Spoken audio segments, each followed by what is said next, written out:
이 저녁 성회에 나오신 여러분들을 주님의 이름으로 축복합니다. 그리고 감사를 드립니다. 보통 집회를 주일 오후에서부터 수요일 저녁에 하는데 주일 오후 집회는 어차피 주일 오후 혹은 저녁 예배가 있기 때문에 예배를 드려야 되니까 안 나올 수 없어서 나오고, 또 주일이니까 그냥 나오는데,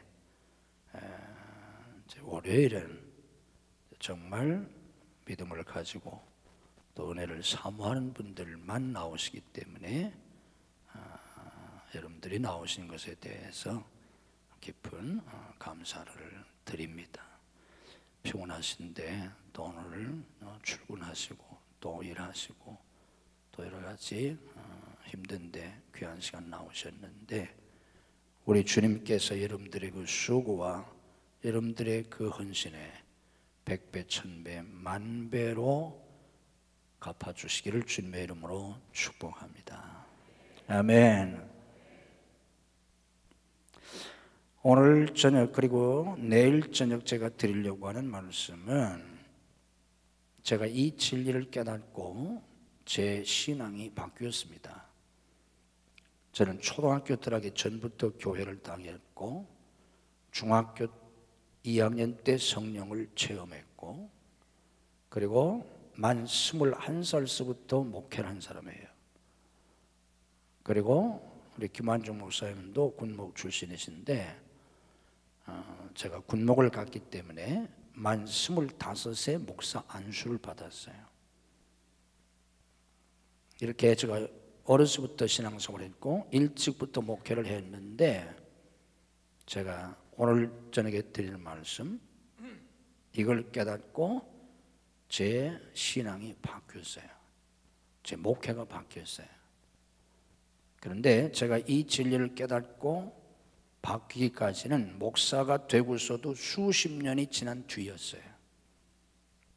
그래서 저를 바꿔놓은 내 신앙, 내 목회, 제 인생을 바꾸는 말씀이고 진리예요. 오늘 이 말씀을 통해서 여러분들에게도 그 이상의 하나님의 특별한 은혜를 주시기를 주님의 이름으로 축복합니다. 제가 제 자신의 경험을 통해서 여러분들에게 말씀드릴 수 있는 것은, 만약에 제가 오늘 저녁에 드리는 이 말씀, 이 진리를 여러분들이 깨닫지 못한다면, 또 앞으로도 깨달을 수 있겠지만 영영 깨닫지 못한다면 여러분은 신앙생활이 뭔지 모르고 잘못된 신앙생활을 한평생 하게 돼요. 인간적으로 세상적으로 아무리 여러분들이 성공할 수 있고 크게 될 수 있고 잘 될 수 있지만, 그러나 그거는 성경적으로 틀린 거예요. 그러니까 여러분들이 잘 깨달을 수 있기를 주님의 이름으로 축복합니다. 자, 오늘 본 말씀은 우리가 잘 아는 말씀입니다. 아무든지 누구든지 예외 없어요.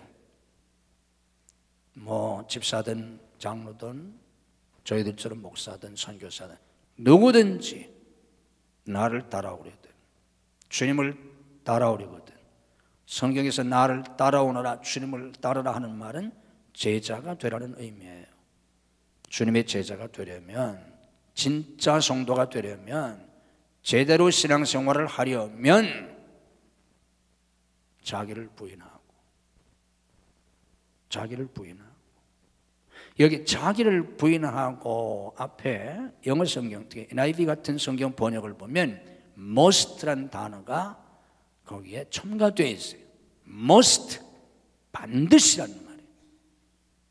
반드시 자기를 부인하고, 자기를 부인해도 되고 안 해도 되고 그런 게 아니고, 아무든지 나를 따라오려거든, 내 제자가 되려거든, 자기를 부인하고, 반드시 자기를 부인하고 자기 십자가를 지고 나를 따르라. 날마다 자기 십자가를 지고 나를 따를 것이니라.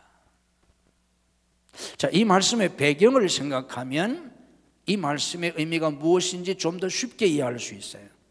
우리가 성경을 이해할 때는 항상 앞뒤 연결되는 문맥, 그리고 그 배경, 어떤 배경, 어떤 상황 속에서 누구에게 말씀하셨나, 그거를 이해하는 게 성경 본문을 정확하게 깨닫는데 기본적인 거예요. 이 말씀의 배경은 이렇습니다. 여기 누가복음 9장에 나와 있는 이 말씀이 좀 더 자세하게 기록되어 있는 것이 마태복음 16장인데, 마태복음 16장에 있는 말씀 보면 예수님께서 가이사랴 빌립보 지방에서, 너무 잘 알잖아요, 우리가 제자들에게 질문하세요. 사람들이 나를 누구라고 하느냐. 예수님께서 특별히 가이사랴 빌립보 가이사랴 지방에서 이 질문을 하셨다는 그 배경도 의미가 있어요. 왜 그런가 하면 가이사랴 빌립보 그 도시 자체가 로마 황제 가이사 아우구스토가 헤롯에게 하사한 도시인데, 헤롯 빌립 2세가 이 도시를 재정비하면서, 요즘 말로 말하면 이 도시를 리모델링 하면서 이 도시를 로마 황제에게 바칩니다. 그래서 로마 황제를 기리기 위해서 이 도시 이름에 가이사라는 이름을 붙여요. 그런데 그때 당시 이 로마 황제를 기념하거나 기리는 도시가 하나밖에 있었던 게 아니기 때문에 다른 도시와 구분하기 위해서 자기 이름을 거기에 따서 빌립보란 이름을 붙입니다. 그래서 이 도시 이름이 가이사랴 빌립보 가이사랴가 된 거예요. 쉽게 말하면 황제의 도시입니다. 크고 아름다운 도시예요. 그때 당시 로마 황제의 도시에는 그 도시 중앙에 로마 황제의 신상이 세워져 있고, 그를 바라보는 사람, 그 앞을 지나가는 모든 사람들이 그 황제의 신상 앞에 절하던 그런 시대 황제의 도시입니다. 크고 화려한 장엄한 황제의 도시에서 아마 예수님께서 제자들을 앞에 놓고 질문하실 때 그 로마 황제의 거대한 동상이 저 뒤편 어디 보였는지는 정확히 모르지만, 그 황제의 도시에서 우리 주님께서 제자들에게 물으시는 거예요. 사람들이 나를 누구라고 하느냐. 그래서 제자들이 사람들이 뭐 이렇게 저렇게 뭐 엘리야니 예레미야니 뭐 선지자 중 하나니 이런저런 얘기를 한다고 예수님께 말씀을 드리지 않습니까? 그때 예수님께서 이제 본론을 내놓잖아요. 예수님의 관심은 사람들이 나를 누구라고 하느냐, 거기에 관심이 있지 않아요. 그래? 그럼 너희는 나를 누구라고 하느냐? 너희는 나를 누구라고 하느냐? 이 질문을 하시기 위해서 예수님이 그렇게 말문을 여셨던 거예요. 너희는 나를 누구라고 하느냐? 그때 우리가 잘 알잖아요. 베드로가 주는 그리스도시요 살아계신 하나님의 아들이시니다. 여기 주는 그리스도시요 하는 말은 우리말 성경에 주라고 번역이 되어 있기 때문에 우리가 자칫하면 주님은 그리스도시요 살아계신 하나님의 아들이십니다. 예수님이 주님이시고 또 그리스도시고 살아계신 하나님의 아들이라고 예수님에 대한 세 가지 진술을 한 것으로 오해하기 쉬운데, 그 앞에 있는 주는 이란 말은 우리가 주님 할 때는 퀴로스라는 말이 아니고 그냥 당신은, 영어로 말하면 you, 그런 말인데 존칭어를 써서 주라고 우리가 번역한 거예요. 예수님이 주님이란 그런 뜻이 아니고 당신은 그리스도시요 살아계신 하나님의 아들이십니다, 이런 고백을 해요. 자, 그런데 앞에서 말씀드린 것처럼 그 장엄한 그 황제의 도시에서 나사렛 목수 출신 예수님께서 그때 당시에 무슨 옷을 입고 계셨겠어요? 왕복을 입고 계셨겠습니까? 귀족들이 입던 옷을 입었겠습니까? 제사장들이 입었던 그런 제사복을 입었겠습니까? 보잘것없는 허름한 옷을 입었을 것이고, 이사야서에 예언된 말씀처럼 보기에 흠모할 아름다운 것이 없는 그런 모습 아니었겠습니까? 그리고 가진 돈이 있습니까? 무슨 뭐가 있습니까? 그리고 제자들이야 보잘것 없는 그런 사람들 아닙니까? 그 주님을 향해서 베드로가 주는 그리스도시라고, 살아계신 하나님의 아들이라고, 이런 엄청난 고백을 했다는 것은 대단한 일입니다. 왜냐고 하면 아직 아무도 예수님이 그리스도라고 몰랐던 때니까. 그래서 사람들이 나를 누구라고 하느냐, 아무도 그리스도라고 말하는 사람이 없었습니다. 또 제자들도 몰랐어요. 그런데 베드로가 주는 그리스도시라고, 살아계신 하나님의 아들이시라고 그런 고백을 하잖아요. 놀라운 고백입니다. 자, 그때 예수님께서 이어서 무슨 말씀을 하시냐고 하면 비로소 처음으로 당신의 십자가 죽으심을 말씀하십니다. 그때 여러분들이 잘 아는 것처럼 베드로가 어떻게 합니까? 예수님을 붙들고 간하면서 주님께는 절대로 그런 일이 일어나서 안 된다고, 주님 지금 무슨 말씀을 하시는 거냐고, 절대로 예수님께는 그런 일이 일어나서는 안 된다고 말립니다. 그때 주님이 뭐라고 말씀하십니까? 우리가 잘 아는 것처럼 사탄아 내 뒤로 물러가라, 내가 하나님의 일을 생각지 아니하고 사람의 일을 생각하는도다 하면서 물리치십니다. 자, 그 다음에 하신 말씀이 바로 오늘 본문 얘기예요. 아무든지 나를 따라오려거든 자기를 부인하고 날마다 자기 십자가를 지고 나를 쫓을 것이니라. 이게 그 다음에 한 얘기예요. 자, 정리하면 이렇습니다. 예수님께서 이 말씀을 하셨던 그 당시 유대인들은 예수님이 그리스도이심을 몰랐습니다.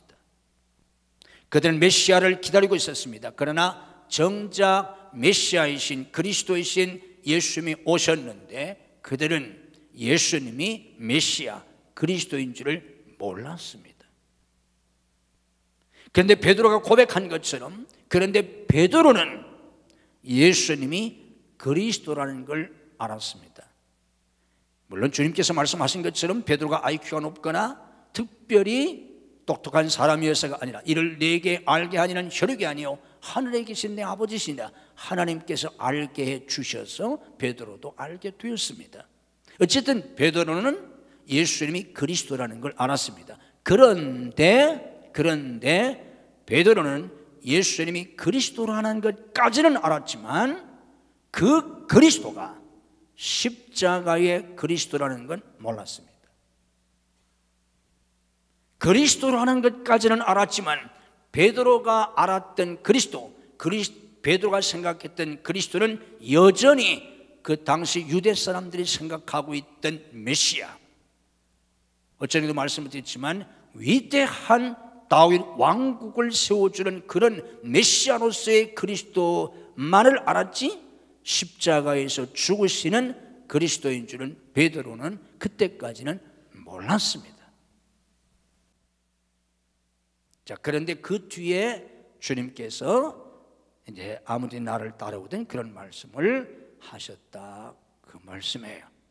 자, 이걸 오늘 우리에게 적용하면 어떻게 됩니까? 이렇습니다. 오늘 제가 이런 설교를 하는 이유도 여기에 있습니다. 오늘 그리스도인들은 예수님이 그리스도인 것을 잘 압니다. 그때 당시 유대인들은 몰랐는데 오늘 그리스도인들은 잘 알고 있어요. 여러분 다 잘 알고 있어요. 저도 뭐 언제부터 알았는지 모르지만 초등학교 들어가기 전부터 교회를 다녔으니까 뭐 초등학교 때일지 뭐 모르겠어요. 중학교 때 내가 확실히 알았으니까 옛날부터 다 알아요, 그리스도라는 걸.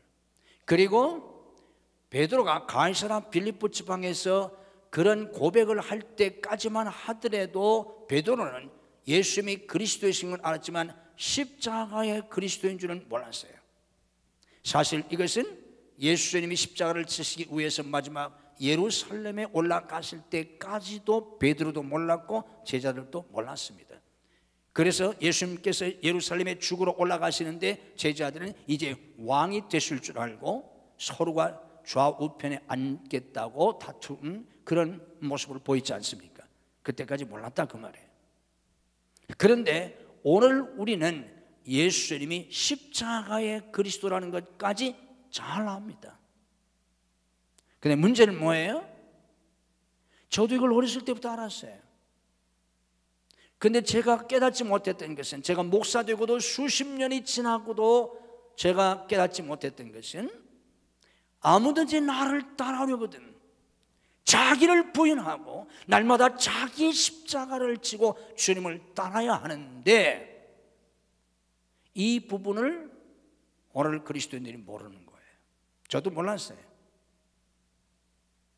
그래서 우리 교회 이런 데 와보시면 알지만, 제가 이 진리를 깨닫고 나서 우리 교회는 여기 제단 복판에 큰 십자가 있고, 그 십자가 옆에 작고 보잘것없는 요만한 십자가 하나를 붙여놨어요.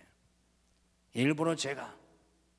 왜 그런가 하면, 교회 들어온 모든 사람들이 그 제단 가운데 있는 큰 십자가, 예수님 십자가잖아요. 천주교에서는 그 위에다가 십자가에 달린 예수님의 성상을 아예 달아놓았잖아요. 우리가 그거를 부인하기 때문에 개신교에서는 십자가만 달아놓고 있는데, 예수님 십자가잖아요. 근데 그 예수님 십자가는 오늘 그리스도인들이, 오늘의 교회가 너무 잘 알고 있어요. 그런데 거기서 끝이 아니라 예수님께서 당신의 십자가 죽으심을 말씀하신 다음에, 너희도 십자가를 져야 된다. 아무든지 나를 따르면 반드시 자기를 부인하고 내 십자가, 너희의 십자가를 져야 한다고 말씀하셨는데, 그때 당시 제자들은 까맣게 몰랐고 오늘 그리스도인들도 모르고 있어요. 제가 이것을 깨닫고 나서 제 인생이 바뀌었습니다. 목회관이 바뀌었어요. 자, 이게 무슨 뜻인가? 이걸 제가 역사적으로 좀 정리해서 설명해 드리겠습니다. 그러면 이게 얼마나 중요한 진리인지, 얼마나 중요한 내용인지를 여러분들이 이해하시게 돼요. 자, 역사적으로 거슬러 올라가 봅시다. 에덴 동산에서 인간이 왜 타락했습니까? 왜 하나님께서 먹지 말라고 하는 다른 과일 다 먹을 수 있지만 동산 중앙에 있는 선악을 알게 하는 선악의 지식의 나무의 열매, 우리가 그걸 선악과로 줄여서 말하는데, 그걸 먹지 말아라. 그걸 먹는 날에는 정령 죽는다. 반드시 죽는다. 우리 하나님께서 그냥 죽는다고 말씀하셔도 죽는 건데, 그냥 죽는다고 혹은 죽을지 모른다 그렇게 말씀하시지 않냐고? 반드시 죽는다, 정령 죽는다 그러셨는데도 아담과 하와가 따먹었잖아요. 왜? 맛있어서? 아니 뭐 에덴 동산에 맛있는 게 천지인데 뭐 선악과가 더 맛이 있을 것 같아서 그걸 먹었겠어요? 하나님이 그거 따먹으면 정령 죽는다고 그랬으니까 하나님의 말씀을 100%는 믿지 않았다고 할지라도 죽을지도 모른다는 생각을 했을 거 아닙니까? 그런데 목숨을 걸고 그걸 따먹었던 이유가 뭐예요? 뱀이, 사탄이 와서 내가 그것을 따먹는 날에는 너희 눈이 밝아져서 너희도 하나님처럼 된다. 여러분, 아담과 하와가 선악과를 따먹은 게 단순한 사건이 아니에요. 어떻게 그들이 그걸 따먹으면 정령 죽는다는 하나님의 말씀을 어기고 그걸 따먹을 수 있었는가? 하나님처럼 된다고 하니까. 하나님처럼 된다고 하니까 쉽게 말하면 목숨을 걸고 따먹은 거예요. 이게 아담의 타락입니다. 땅의 티끌, 먼지, 땅의 흙으로 지음받은 인간, 그 땅의 흙이란 단어가 히브리어 아파라는 단어인데 땅의 먼지, 티끌이라는 뜻이에요.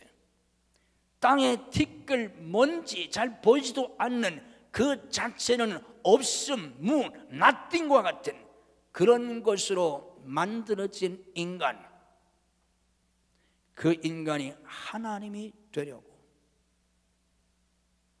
자기가 하나님이 되려고 선악과를 따먹고 타락한 인간의 마음속에는 자기가 신이 되고 싶은 욕망이 있어요. 하나의 피조물이기 때문에 하나님을 절대 섬겨야 하는, 하나님을 절대 의지하고 절대 순종하고 절대 섬겨야 하는 하나의 피조물인 인간이 자기가 신이 되고 싶은 욕망, 이게 타락한 인간이 가지고 있는 욕망이에요. 하나님이 되면 뭐가 좋습니까? 하나님은 어떤 분이십니까? 모든 걸 자기 마음대로 하실 수 있어요. 모든 걸 지배할 수 있어요. 타락한 인간의 마음속에 신이 되고 싶은 욕망이 있다는 뜻은 내가 내 마음대로 모든 것을 하고 싶은 욕망이 있다, 그 말이에요. 내가 내 마음대로 모든 것을 하고 싶은 욕망, 내가 모든 것을 지배하고 싶은 욕망, 이것 때문에 끊임없는 갈등과 다툼으로 나타납니다.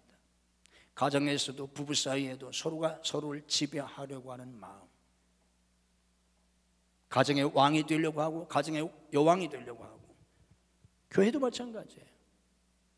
교회도 어떤 특별한 사람이나 어떤 특별한 그룹이 교회를 지배하고 싶어하는 욕망, 나가서는 온 세상을 정복하고 싶은 야망, 이런 것들이 타락한 인간의 욕망입니다. 자, 이런 인간의 욕망에 대해서, 그리고 그 욕망으로 빚어지는 온갖 죄악에 대해서 하나님은 어떻게 하셨나, 이게 창세기 원역사에서 보여주는 중요한 사건들이에요. 우리가 창세기 1장에서부터 11장까지를 원역사라고 해요, 창세기에서. 그리고 창세기 12장서부터 이제 족장의 이야기, 아브라함의 이야기가 나오잖아요. 이게 족장의 이야기면서 구속사인데, 창세기 1장부터 11장까지의 이야기는 하나님의 창조, 그리고 인간의 타락, 그리고 타락한 인간의 죄악의 역사를 축약해서 보여준 건데, 그 원역사에 두 가지 중요한 심판 사건이 나옵니다. 그 첫째는 여러분이 잘 알고 있는 창세기 6장에 나와 있는 노아 홍수 심판이에요. 노아 홍수 심판. 죄악의 온 세상에 관영해서 노아의 8식구 외의 모든 인간, 그리고 심지어는 모든 짐승까지, 새까지 다 죽여버린 전 지구적 심판입니다. 자, 그런데 이 노아 홍수를 우리가 생각하면서 잊지 말아야 할 것은, 여러분들 집에 가서 성경을 자세히 읽어보세요. 노아 홍수 이 사건에 성경은 어떻게 이 사건을 우리에게 기술해 주는가 하면, 창세기 6장에 가보면 노아 홍수 심판을 이야기하기 전에 그 노아 홍수 사건의 도입 부분에서, 그 사건에 들어가는 그 앞에서 무슨 얘기가 나오냐면 거인 얘기가 나와요. 그때 당시 땅에는 네피림이 있었다. 그리고 사람의 아들들이, 하나님의 아들들이 사람의 딸에게 들어가서 자식을 낳았으니 그들은 용사라 고대의 명성이 있는 사람이었더라. 이게 성경에서 난해 구절 중에 하나인데 이런 얘기가 나와요. 뭐 자세한 건 여기서 제가 설명해 드릴 수가 없고, 이 이야기가 왜 노아 홍수 도입 부분에 이 이야기가 나오고 있나, 이게 아주 중요해요. 이걸 놓치면 노아 홍수의 의미를 알 수가 없어요. 노아 홍수 이야기를 하면서 그 앞에 왜 거인 이야기가 나오나, 왜 네피림 용사 이야기가 왜 나오나, 이게 바로 우리에게 무엇을 가르쳐 주느냐 하면, 노아 홍수 심판 사건은 타락한 인간, 스스로 신이 되고 싶어하는 타락한 인간이 빚어졌던 그 죄악의 역사. 그래서 신이 되고 싶은데 인간은 죽었다 깨어나도 신은 될 수 없잖아요. 그러니까 신이 되고 싶어 했던 인간이 그 다음에 꿈꾸는 게 뭐냐면 왕이 되고 싶고 거인이 되고 싶고 용사가 되고 싶은 거예요. 왜냐고 하면 내가 힘이 있는 것만큼 지배할 수 있으니까. 그래서 거인이 지배하던 시대 아닙니까? 옛날로 올라갈수록 내가 하나님은 되지 못하지만 할 수 있으면 거인이 되고 싶은, 왕이 되고 싶은 그런 인간의 욕망, 그런 인간이 빚어낸 거인 문화, 노아 홍수 심판은 바로 하나님은 그것을 심판하셨다는 거예요. 깨달을 수 있기를 주님의 이름으로 축복합니다. 아멘. 시원찮은 거 보니까 마음에 와닿지 않는가 봐. 와닿지 않으면 집에 돌아가셔서 창세기 6장을 노아 홍수 비 오는 내용만 읽지 말고 그 앞에서부터 300번만 읽어보세요. 기도하면서 이게 도대체 이게 무슨 얘기인지. 노아 홍수 심판은요, 거인 문화에 대한 심판이에요. 그리고 그 거인 문화는 스스로 신이 되려고, 하나님이 되려고 타락한 인간이 빚어낸 문화예요. 하나님은 이걸 심판하셨다는 거예요. 그 다음에 원역사 마지막, 원역사가 11장까지인데 원역사 마지막에 등장하는 사건이 또 유명한 신할 병제에서 있던 바벨탑 사건이에요. 이 바벨탑 사건은 무엇입니까? 신할 병제에 모여서 거기에 거대한 성을 쌓고 탑을 쌓았어요. 그 탑이 무려 하늘 꼭대기까지 닿는 그런 탑을 쌓으려고 했습니다. 자, 하늘 꼭대기까지, 인간이 아무리 발버둥을 쳐도 하늘 꼭대기까지 닿는 탑을 쌓을 수는 없지만 하늘 꼭대기까지 만약에 닿는 그런 탑을 쌓는다면 어떻게 했습니까? 다 보이잖아요. 어디서나 다 보이잖아요. 모든 사람이 다 볼 수 있잖아요. 온 세상 사람이 다 볼 수 있잖아요. 그런데 중요한 것은 하늘 꼭대기까지 닿는 탑을 쌓고 거기에다가 뭘 하자고 그랬습니까? 만약에 여러분들이 우리가 힘을 합쳐가지고 할 수 있는 대로 몇십 미터든지 뭐 몇백 미터든지 우리가 어떤 탑을 쌓는다면, 그리고 그 위에 어떤 상징적인 조형물을 만든다든가 거기에 어떤 글씨를 쓴다고 하면 어떤 조형물을 상징적으로 만들거나 아니면 어떤 글씨를 써야 하겠습니까? 만약에 우리가 다 모여서 뭐를 쌓는다면, 여러분들에게 그런 어떤 기회를 드린다면 그다음 뭘 하고 쓰고 싶으세요? 뭐 당연히 그 꼭대기에다가 우리는 뭘 세워야 되겠어요? 십자가를 세워야 되겠죠. 그리스도를 상징하는, 그렇지 않습니까? 그리고 만약에 거기에 어떤 글씨를 쓴다면 뭐 여러 가지 쓸 수 있겠지요. 우리가 쉽게 생각할 수 있는 게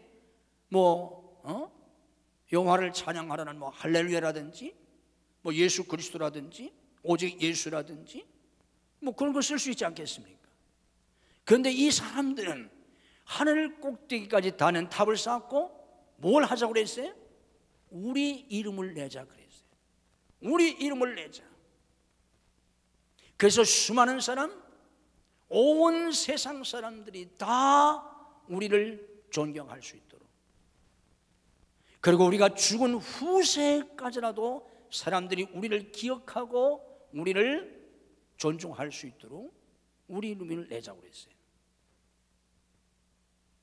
이 바벨탑 사건은 하나님이 여기에 대한 심판을 하셨다는 거예요. 자기 이름을 내고 싶은 명예요.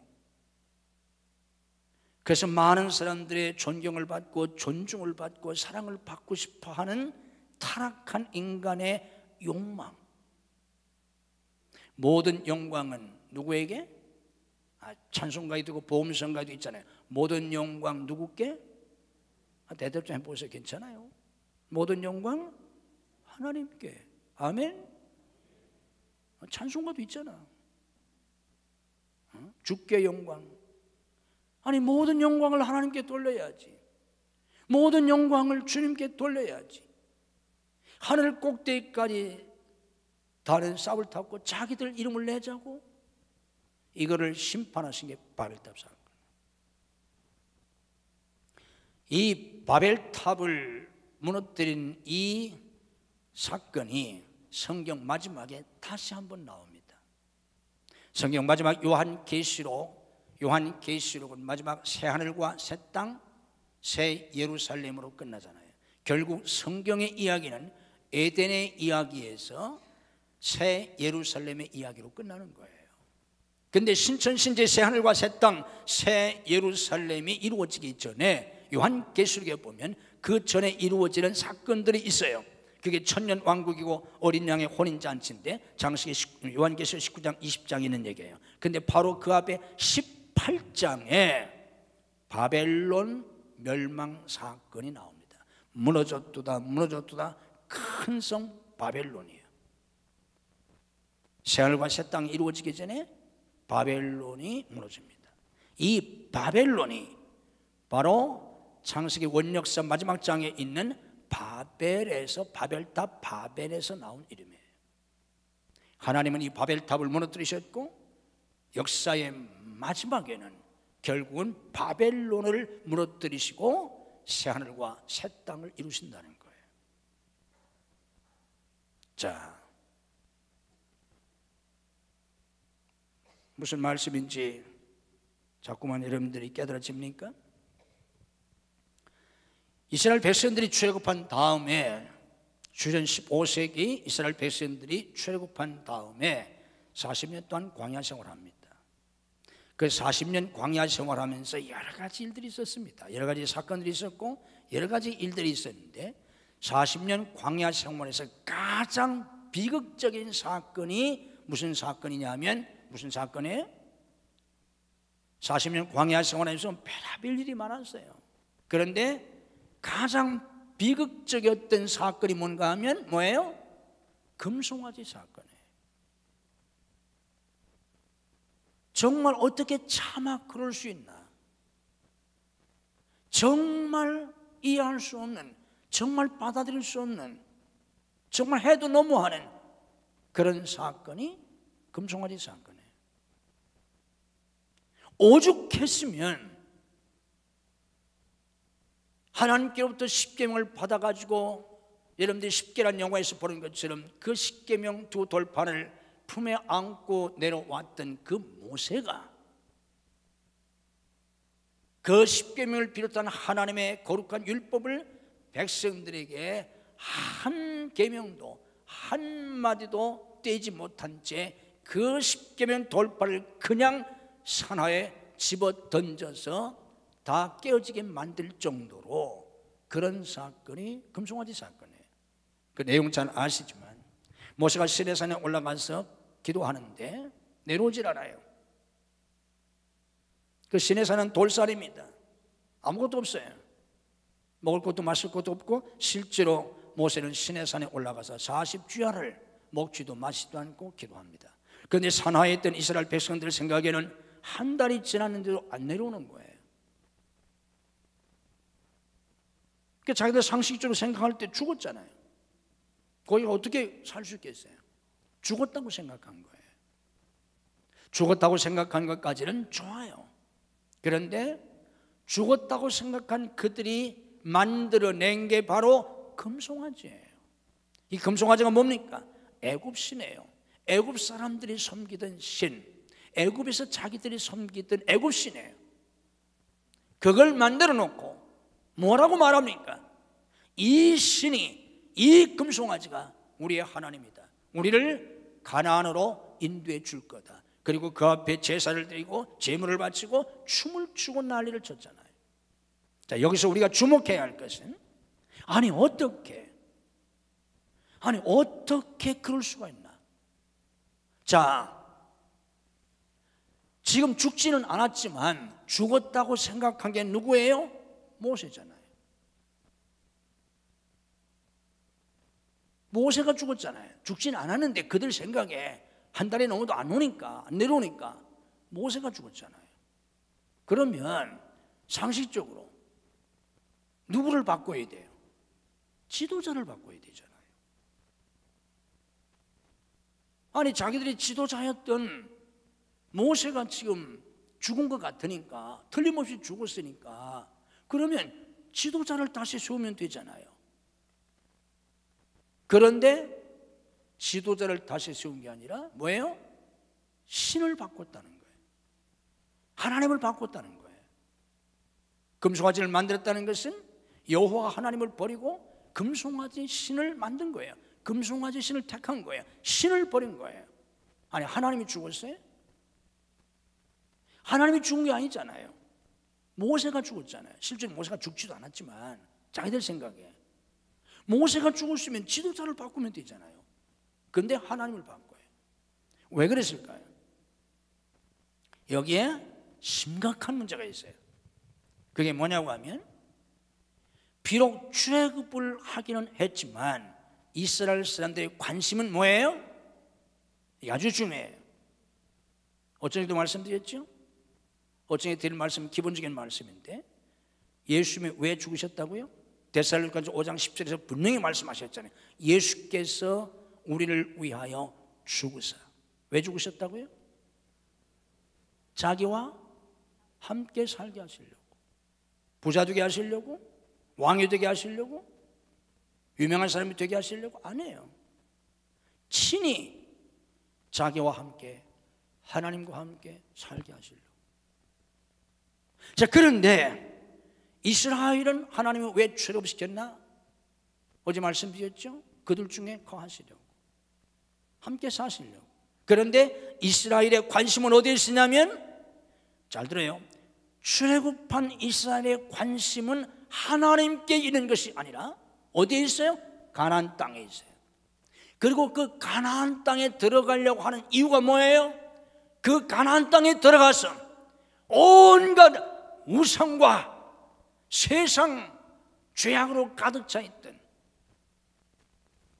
그런 온갖 죄악의 문화로 가득 차 있던 그 애굽에서 약속의 땅에 들어가서, 그 땅에서, 그 거룩한 땅에서 정말 하나님을 잘 섬기려는 목적을 가지고 출애굽한 게 아니고, 출애굽한 그들의 관심은 가나안 땅에 들어가는데, 그들에게 있어서 가나안 땅은 약속의 땅일지는 모르지만 거룩한 땅은 아니에요. 가나안 땅은 약속의 땅이면서 거룩한 땅이에요. 그런데 그들에게 있어서 그 땅은 거룩한 땅이 아니에요. 그들에게 있어서 그 땅은 단지 뭐였어요? 자유와 풍요의 땅이에요. 하나님에겐 관심이 없어요. 그래서 모세가 자기들에게 소개해 준 여호와 하나님이든, 자기들이 애굽에서 보고 섬겼던 금송아지 신이든 아무 상관없어요. 그래서 모세가 안 보이니까, 모세가 죽었다고 생각하니까 모세가 소개해 준 하나님도 버려버린 거예요. 그리고 자기들이 익숙하게 알던 금송아지 신을 만들어서 이 신이 가나안 땅으로 인도할 거다. 좀 쉽게 설명하면, 여호와 하나님이든 금송아지 신이든 강아지 신이든 아무 상관없어요. 뭐만 하면 돼요? 우리가 목적하는 바, 우리를 가나안 땅으로 데려다만 주면 돼요. 이게 금송아지 사건이에요. 이걸 신학적으로 정리하면 이런 거예요. 그들은 뭐예요? 자기들의 욕망 성취를 위해서 신을 도구화했다는 거예요. 여러분, 우리의 죄악 중에 가장 무서운 죄악이 자기 우상화, 하나님을 섬겨야 될 인간이 스스로 신이 되어서, 그래서 옛날 로마의 황제들은 living God, 살아있는 신이라고 그랬어요. 일본 천황도 마찬가지, 중국의 황제들도 신의 아들, 천자, 신의 아들이든지 아니면 자기 자신들을 하나님이라고 그랬어요. 자기 우상화예요. 이거보다 더 무서운 죄가 없어요. 그리고 우리가 신앙생활하면서 가장 무서운 죄는 내 욕망 성취를 위해서, 내 바라는 목적이나 뜻이나 계획이나 꿈이나 비전이나 내 야망을 위해서 신을 도구화하는 거예요. 우리는 때로 거창한 비전을 가진 것 같고, 주님을 위해서 저도 그랬어요. 이름 좋게 하면서 세계 선교고 무슨 세계 복음하고 굉장한 그런 얘기들을 우리가 입술로 말하지만, 그러나 우리 속에는 내 욕망, 내 야망, 내 꿈, 자기 영광, 성취, 그것을 위해서 하나님을 도구화하는 거예요. 자, 이게 금송아지 사건입니다. 자, 신약으로 넘어가 봅시다. 자, 그런데 신약으로 넘어가 보면 우리 주님은 어떤 분이셨나? 우리가 잘 아는 빌립보서 2장 5절 말씀 보면 너희 안에 이 마음을 품으라 곧 그리스도 예수의 마음이니 하셨어요. 이 말씀 모르는 사람 거의 없어요. 자, 그러면 빌립보 2장 5절에서 말씀하고 있는 너희 안에 이 마음을 품으라 곧 그리스도 예수의 마음이니, 그 예수님의 마음이 무슨 뜻이에요? 그 예수님의 마음이 어떻다는 거예요? 우리가 가지고 있는 상식 그리고 성경의 다른 구절을 거기에 대입시켜서 그 뜻을 해석할 수 있어요. 물론 그것도 아주 틀린 건 아니에요. 그러나 정확한 건 아니에요. 성경은 항상 그 본문 자체, 그 텍스트, 그리고 그 문맥 속에서 그 말씀의 정확한 뜻을 찾아야 돼요. 그리고 대부분은 성경 앞뒤에서 이미 상당한 혹은 거의 전부를 설명해 주고 있어요. 너희 안에 이 마음을 품으라 곧 그리스도 예수의 마음이니 한 다음에 6절 이하에서 예수님의 마음이 무엇인지를 설명해 주고 계세요. 너희 안에 이 마음을 품으라 곧 그리스도 예수의 마음이니 5절에서 말씀한 다음에 6절 이하에서 뭐라고 말씀하셨습니까? 예수님은 근본 본래 하나님의 본체시나, 예수님은 하나님의 본체라는 거예요. 여기 하나님의 본체시나, 본체는 말이 헬라 원문에서 몰포에는 말인데 본질적으로 하나님이시라는 뜻이에요. 하나님의 본체라는 말은, 그런 근본 하나님의 본체시라는 말은 예수님은 본질적으로 하나님, 그렇잖아요. 삼위일체 하나님이시니까 예수님은 본질적으로 하나님이세요. 앞에서 말씀드렸죠? 인간이 왜 신이 되려고 했다고? 하나님은 자기 마음대로 할 수 있는 분이니까. 그러니까 예수님은 본래 하나님이세요. 그러니까 우주 만물을 창조하시고 다스리시는 분이시고 모든 것을 주님 마음대로 하실 수 있는 분이 예수님이세요. 그런데 예수님의 마음이라는 게 뭐냐? 그런 하나님이신데도 불구하고 자기를 비워 종이 되셨다는 거예요. 여기 종이란 말은 여러분이 잘 아는 헬라 둘로스라는 단어인데, 이 말의 반대말이 퀴로스라고 하는 주님이란 단어예요. 우리말로 정확하게 번역하면 노예란 단어인데 우리말 성경에서 종으로 번역을 했어요. 예수님은 본래 하나님이세요. 본질적으로 하나님이세요. 그런데 자기를 비워, 이 자기를 비워 하는 말을 누가복음 9장 23절에 대입하면 자기를 부인하고 그런 말이에요. 자기를 다 비우고 자기를 다 부인하고 종이 되셨어요. 종의 형체를 가져, 여기 형체라고 우리말로 번역했는데 이 말이 앞에서 번역한 본체란 원문과 똑같은 단어예요. 실제로 종이 되셨다는 거예요. 종이 되셔서 사람의 모양으로 나타나서, 그래서 중요한 게 뭐냐고 하면, 그래서 뭐 하셨다는 거예요? 십자가에 죽기까지 복종하셨다. 이 예수님의 마음을 품으라는 거예요. 이게 자기를 부인하고 십자가를 진다는 의미를 주님 자신의 모습에서 우리에게 설명해 주는 바울의 설명이에요. 십자가를 진다는 게 뭐냐? 예수님은 하나님이신데도 자기를 다 비우셨어요. 그런데 우리는 본래 땅의 티끌, 먼지로 만들어진 피조물이에요. 그리고 죄로 말미암아 영원히 죽을 수밖에 없었던 영원히 지옥 갈 수밖에 없었던 죄인들이에요. 그런데 예수님이 십자가에서 대속이라는 말은 대신 값을 치르고 건져냈다는 뜻이에요.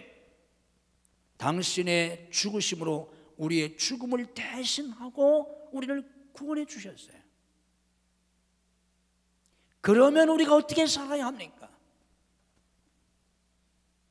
우리가 예수님 것을 말로는 다 주여 주여 해요. 다 주님이라고 그래요. 그런데 그 주님이라는 그 말의 반대말이 좀 앞에서 제가 말씀드린 것처럼 둘루스라고 하는 노예란 단어예요. 내가 예수님을 주님이라고 부른다면 저는 종입니다, 노예입니다, 그런 뜻이에요. 그러니까 우리가 어떻게 살아야 합니까? 노예는 예수님 당시 노예, 로마 제국시대 때 노예들은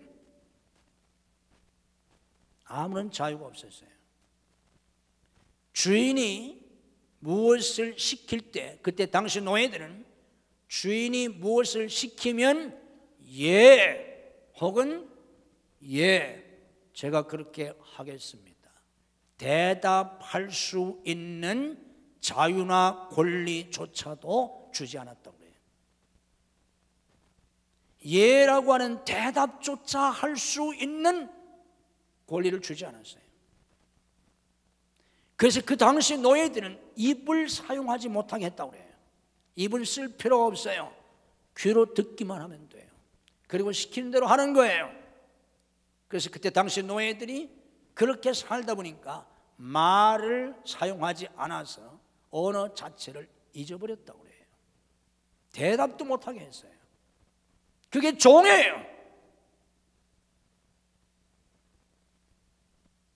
아무든지 나를 따르거든 자기를 부인하고 날마다 자기 십자가를 지고 나를 따를 것이나, 주님의 말씀은 우리 자신을 부인하고 우리 주님이 십자가에서 죽기까지 복종하셨던 것처럼 하나님의 뜻에 그렇게 순종하는 삶을 살라는 거예요.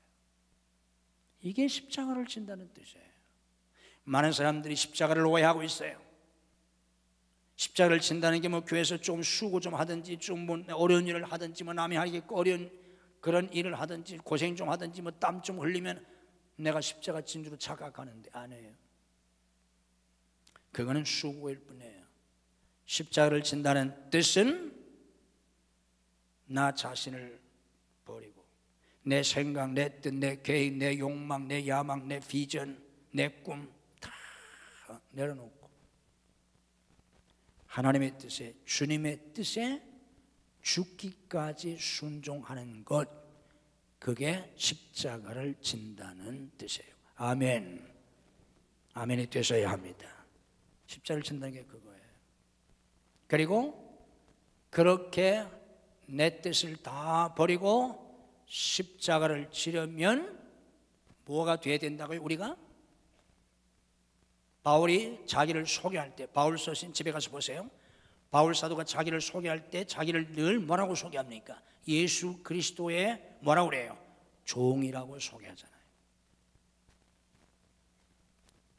우리가 주님의 뜻에 그렇게 내 모든 것은 다 버리고 주님의 뜻에 죽기까지 순종하는 삶을 살려면 우리는 종이 돼야 돼요. 그리고 사실은 우리는 예수 믿고 구원받을 때 이미 종이 된 거예요. 예수님이 피값으로 사셨다고 했잖아요. 너희는 값으로 사신 것이라고 하셨잖아요. 우린 종이에요. 그래서 주여 주자 하잖아요.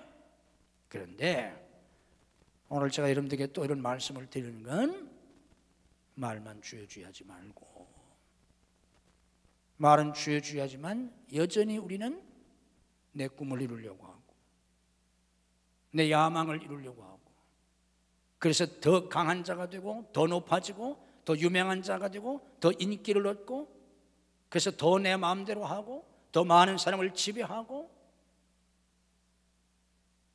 이런 사람이 되고 싶어하는 이 욕망, 이게 비전이 아니라, 큰 꿈이 아니라 타락한 인간의 욕망이라는 거예요.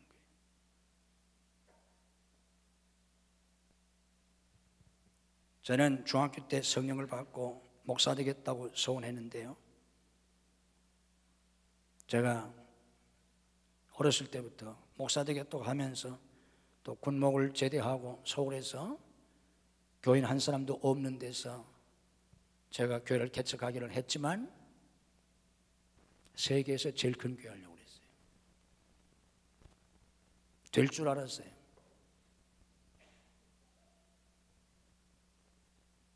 주변 사람들이 저를 사랑하고 기대하는 사람도 그런 기대를 가지고 있었어요. 그러나 제가 오랜 세월이 지나서 깨달았어요. 저는 빈손으로 개척해서 하나님이 축복해 주셔서 제가 그래도 이런 교회를 했고, 다른 사람이 올 때 평균을 보면 훨씬 더 성장한 교회를 했지만 제가 본래 꿈꾸었던 바라던 교회와는 전혀 미치지 못해요. 우리나라에서 세계에서 제일 큰 교회 하려고 했으니까. 그런데 그렇게 되지 않은 것이 얼마나 감사한지 몰라요. 난 그게 안 되었기 때문에 목회자로서 실패요, 인생의 실패자라고 생각하는 것이 아니라, 그런 문제 때문에 제가 젊었을 때 많은 갈등도 있었고, 기도도 얼마나 많이 했는지 몰라요. 제가 금식 기도도 얼마나 많이 했는지 모르고. 그러나 하나님이 그걸 이루어 주시지 않은 것이 얼마나 감사한지 몰라요. 그리고 우리 아이들한테도 너희들 그런 목회하라고, 그런 교회라고 나 한 번도 얘기하잖아요. 왜냐하면 그것은 제 욕망이었다는 걸 알았어요. 내가 죽고 나를 비우고 오직 하나님의 영광을 위해서, 하나님의 뜻을 위해서 나는 죽기까지 종으로 충성해야 하는데, 내 욕망 성취를 위해서 하나님을 도구화하는 그런 죄악이라는 걸 알았어요.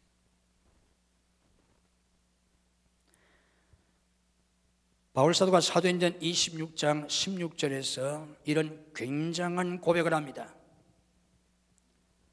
그 뭐라고 고백을 했냐면, 우리가 잘 아는 것처럼 다메섹에서 바울을 부르시잖아요, 사울을. 그때 당시 사울은 최고의 엘리트였어요. 시골 출신도 아니에요. 그때 당시 교통의 요지였고, 외국 문물을 접할 수 있었던 길리기아의 수도 다수 출신이에요. 어렸을 때부터 로마의 시민권을 가지고 있었고, 그때 당대의 최고 석학이었던 가말리알 문화에서 공부를 했어요. 2000여 년 얘기예요. 100년 전만 하더라도 우리나라에서 우리 부모님 세대인데 공부를 제대로 하신 분이 없어요. 지금처럼 이렇게 무료 교육, 공교육이 발달되지 않았기 때문에. 제가 시골에서 군목 가기 전에 시골에서 목회할 때 교인 중에 한글 모르는 사람도 있었어요. 교회에서 궤도를 만들어 놓고 한글을 가르쳤어요. 그런 시절이었어요. 고대로 올라갈수록 공부한다는 것은 왕족이나 귀족만이 할 수 있어요. 평민들은 공교육 제도가 없기 때문에 전혀 공부할 수가 없어요.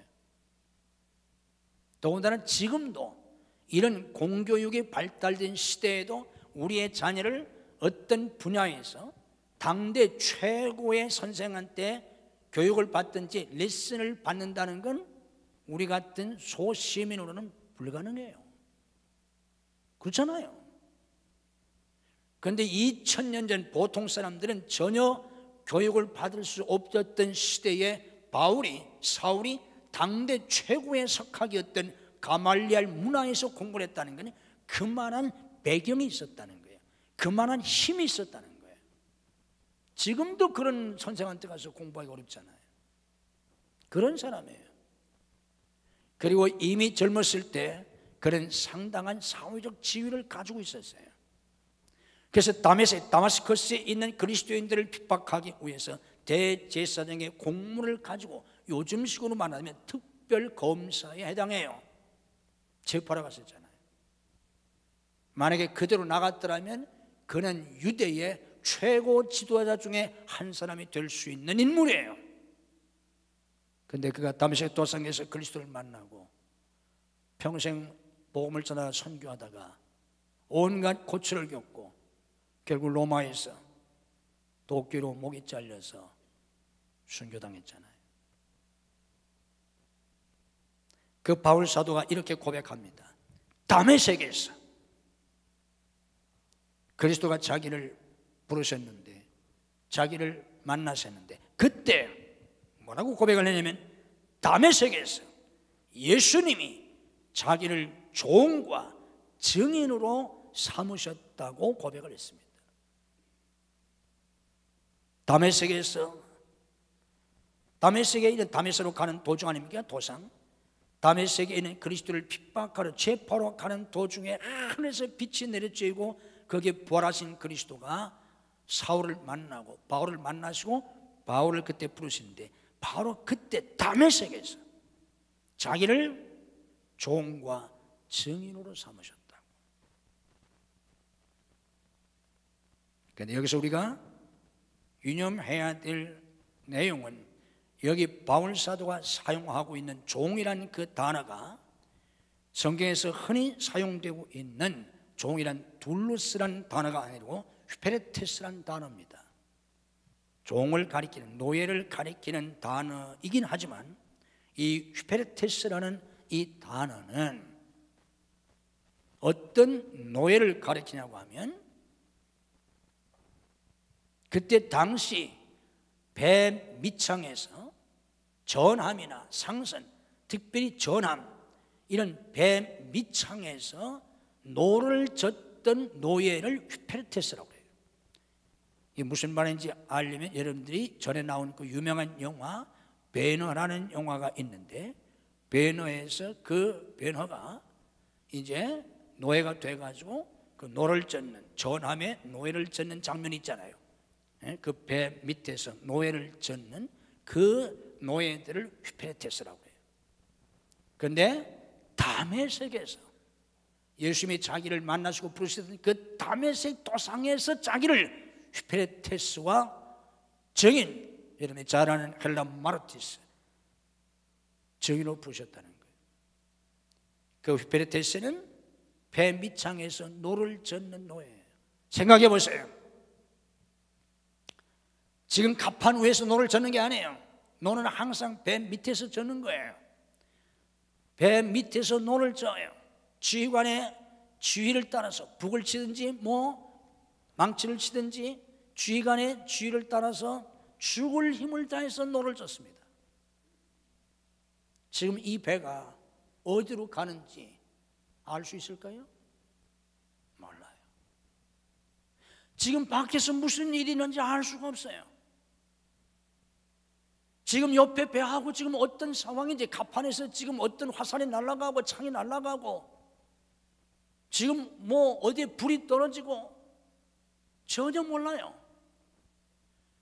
지금 저 앞에서 지금 저쪽에 적군의 군함이 돌진해 오는데 지금 내가 노를 젓고 있는 내 배가 지금 정면으로 충돌하게 될 건지 아무것도 몰라요.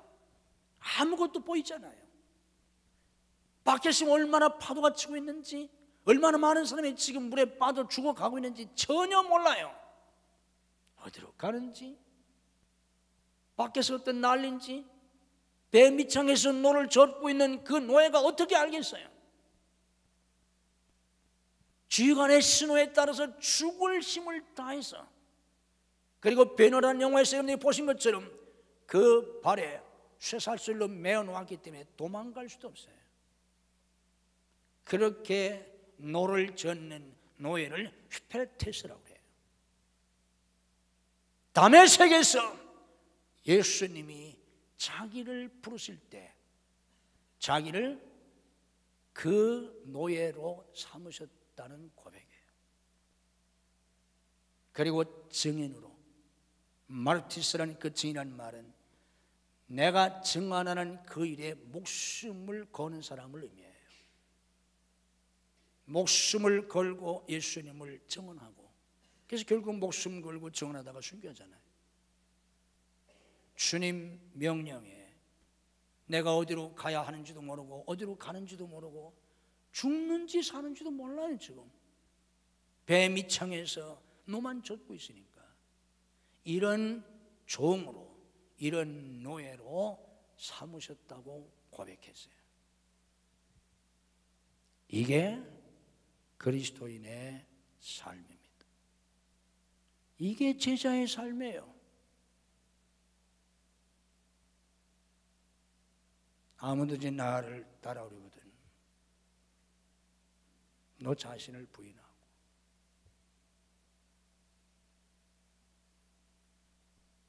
날마다 네 십자가를 지고 나를 따라오너라. 신앙생활은 잘 들으세요. 신앙생활은 하루하루 살아가면서 우리가 한 걸음 한 걸음 나아가면서 내 욕망, 내 뜻, 내 계획, 내 꿈, 내 비전, 내 야망을 성취하는 자아 성취의 과정이 아니에요. 그래서 한평생 예수 믿고 우리가 내 인생이 끝나는 날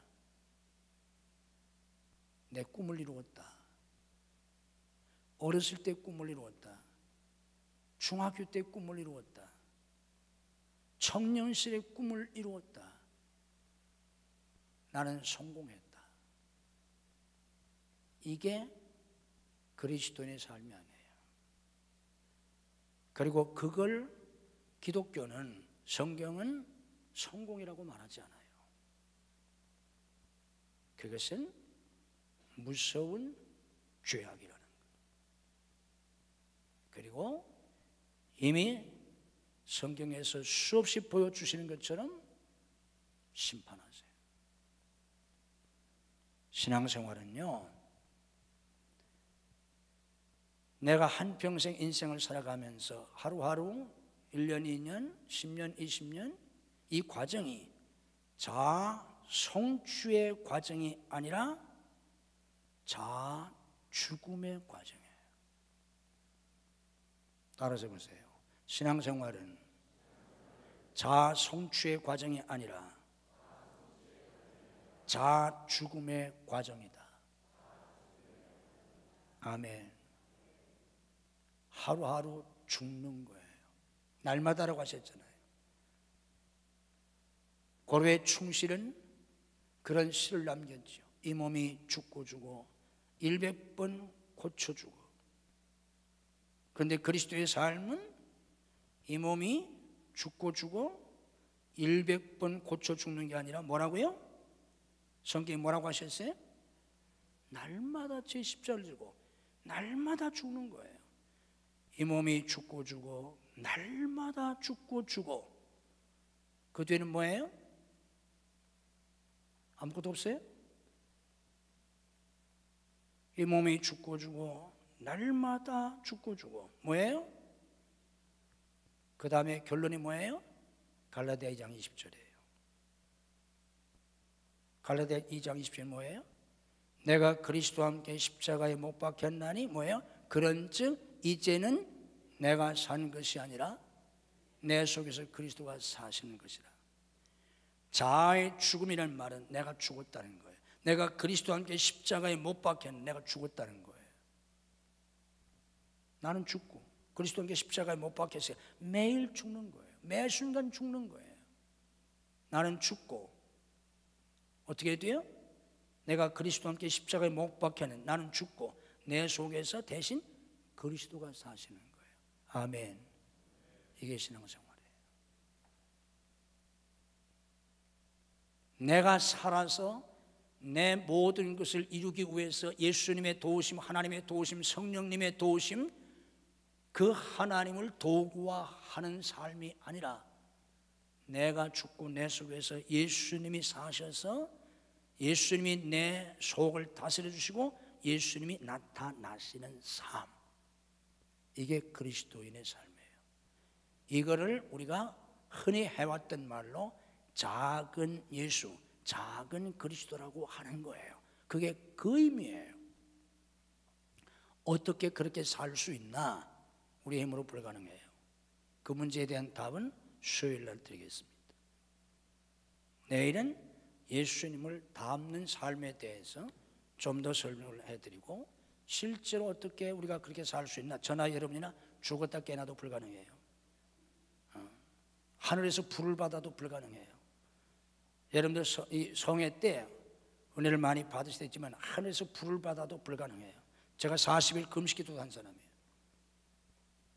불가능해요. 거기에 대한 해답은 수요일 날 마지막 날 드리겠습니다. 어쨌든 오늘은 여기까지만 여러분들이 아세요. 제가 굉장히 존경하는 선교사님이 이런 고백을 했어요. 그분은 세상적으로 살다가 목사가 돼서 선교사가 됐는데 자기 자식들 다 선교사 시켰어요. 그것도 아주 어린 나라에 갔어요. 그분이 한 유명한 말이 있어요. 땅 끝에서 죽어 하늘 복판에서 만나자.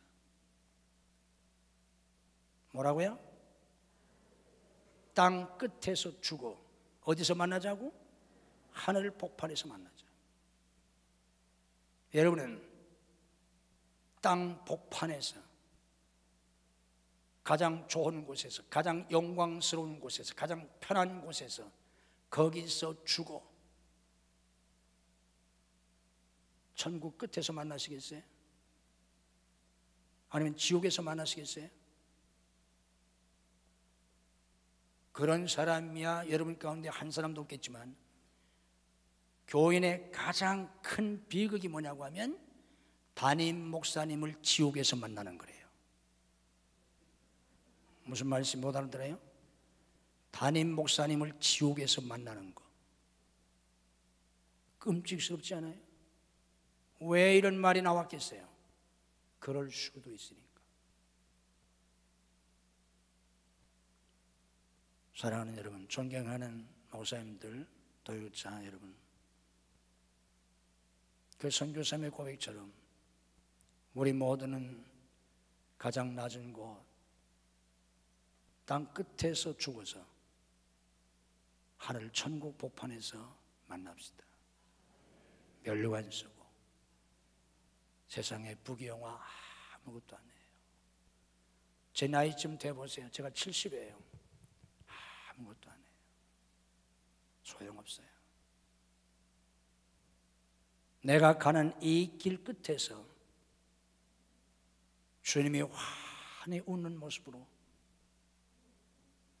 두 팔을 벌려 천국문에서 나를 맞아주시고, 나를 그 거룩하고 그 평안하고 그렇게 따뜻하고 사랑스러울 수 없는 그 품에 주님이 나를 꽉 안아주시고, 내 등을 두드려주시고, 내 머리를 쓰다듬으시고, 사랑하는 아들아, 사랑하는 딸아, 잘했다, 수고했다, 애썼다. 주님이